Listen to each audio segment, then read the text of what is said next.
sejak kebangkitannya, ulama bersama pengikut-pengikutnya istiqomah dan setia, jaga akidah dan sunnah Rasulnya. Alhamdulillah segala puji baginya, ulama bersama pengikut-pengikutnya istiqomah dan setia, menjaga agama manusia dan bangsa. Mari kuatkan niat kita, kita bulatkan tekad kita, terus lanjutkan amal kita, mengembangkan hikmah kita. Assalamualaikum warahmatullahi wabarakatuh.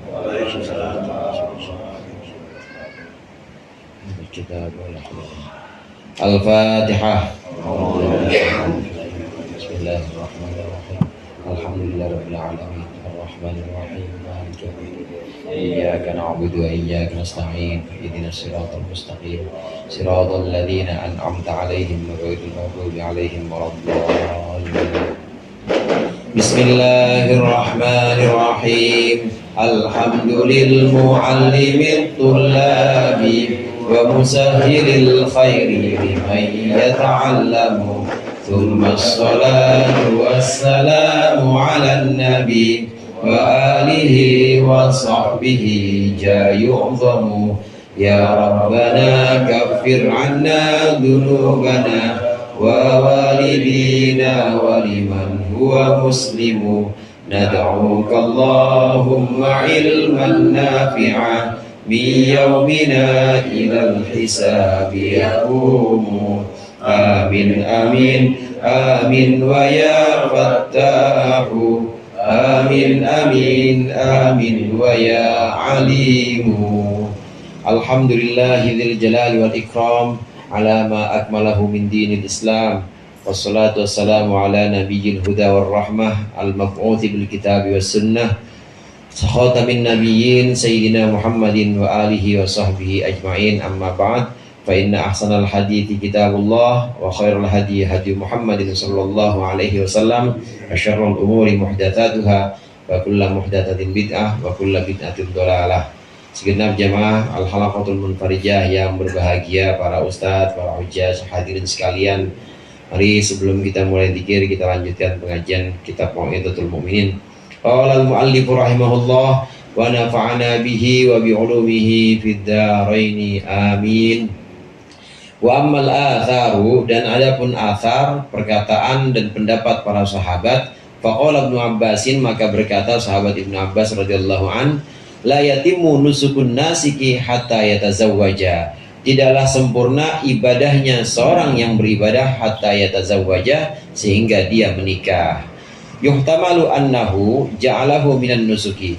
Ini dimungkinkan bahwasannya sahabat Ibnu Abbas menjadikan nikah minan nusuki termasuk bagian ibadah, au titimmatan, atau menjadikannya sebagai penyempurna lahu bagi orang tersebut, au arada annahu la yaslimu qalbuhu, annahu la yaslamu qalbuhu, dan atau beliau menghendaki bahwasannya tidak akan selamat hatinya orang yang beribadah li ghalabati syahwati, karena menangnya syahwat,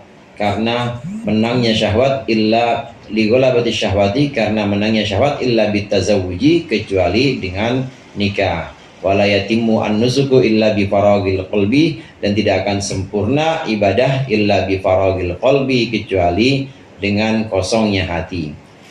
Ini athar setelah Imam Ghazali mengutip anjuran nikah dari Al-Quran.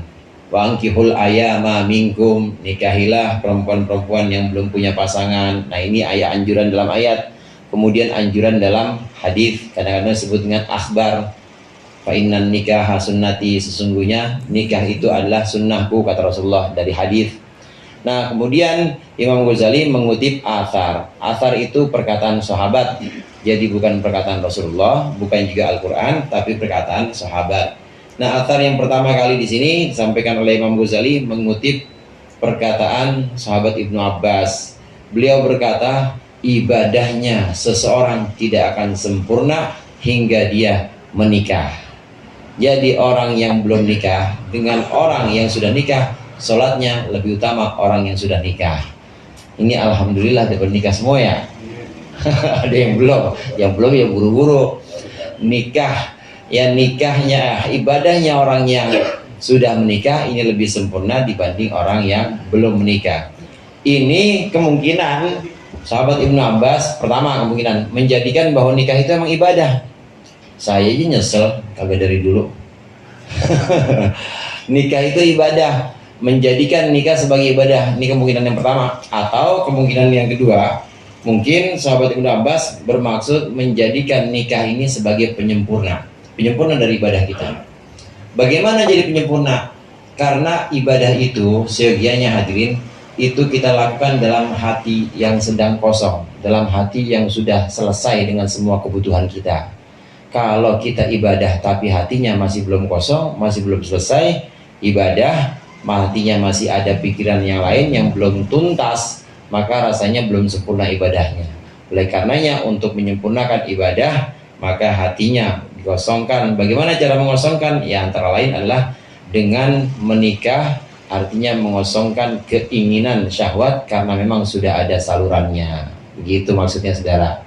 Ibadah itu memang harus dalam hati yang dengan hati yang kosong. Artinya sudah kita lepaskan semua. Kita kalau buka puasa aja itu selesai azan, makan aja dulu. Pernah saya sampaikan mungkin. Makan aja dulu. Jangan minum air putih langsung sholat. Padahal di situ udah ada pesmol, udah ada bandeng, udah ada jengkol. Itu lagi Fatihah keingetan terus. Karena nggak kosong hatinya. Jadi gimana? Makan aja dulu dah. Ya sholat mah nomor 2 kan ya. Nomor 2 sholat mah. Makan dulu, nanti begitu udah kosong hatinya, artinya keinginan buat makan sudah hilang. Karena memang udah dipenuhin semua, udah yang tadi ada di permata udah cobain semua, maka sholatlah mulai di situ. Dengan cara seperti ini maka ibadah lebih sempurna karena kosong hatinya. Demikian juga menikah. Orang yang sudah nikah maka dia udah pernah ngerasain sehingga ketika sholat, ketika ibadah maka kosong. Jadi nggak penasaran. Kan yang bikin nggak khusyuk kan penasaran. Gimana rasanya ya? Itu yang di meja tadi kenapa belum dicolek ya? Kalau udah dicolek itu pasti nggak penasaran. Menikah juga demikian. Ini pendapat sahabat Ibnu Abbas. Maka hendaklah kita mengosongkan hati kita sebelum kita ibadah. Kalau kita udah kosong hati kita, maka hanya terisi Allah saja. Itu ibadah kita lebih sempurna. Wa kana yajma'u ghilmanahu lamma adraku. Dan sahabat Ibnu Abbas ini mengumpulkan anak-anak buahnya. Gilman itu punakawan, artinya pembantu-pembantunya, pembantu laki-laki. Lamma adraku, ketika mereka sudah mendapati, maksudnya mendapati baligh. Wa yaqulu, dan berkata beliau, in aradtumun nikaha, jika kalian pengen nikah, ankahtukum, aku akan nikahkan kalian.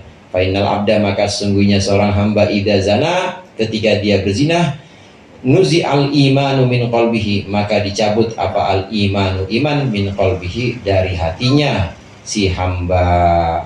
Sahabat Ibnu Abbas kaya saudara, kaya, dan banyak anak buahnya atau banyak orang yang jadi khodam, jadi pembantu beliau, pembantu sahabat Ibnu Abbas.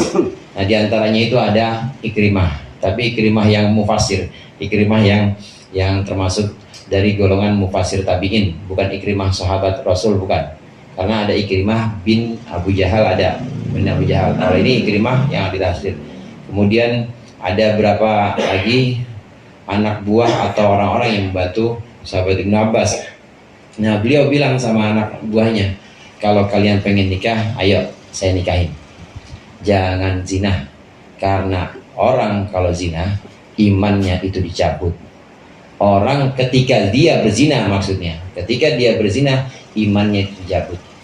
Maksudnya saat melakukan perzinahan, orang yang beriman ini di atas kepalanya itu ada kegelapan hitam, ada kegelapan, dan saat itu nggak ada iman nggak mungkin campur dengan kegelapan.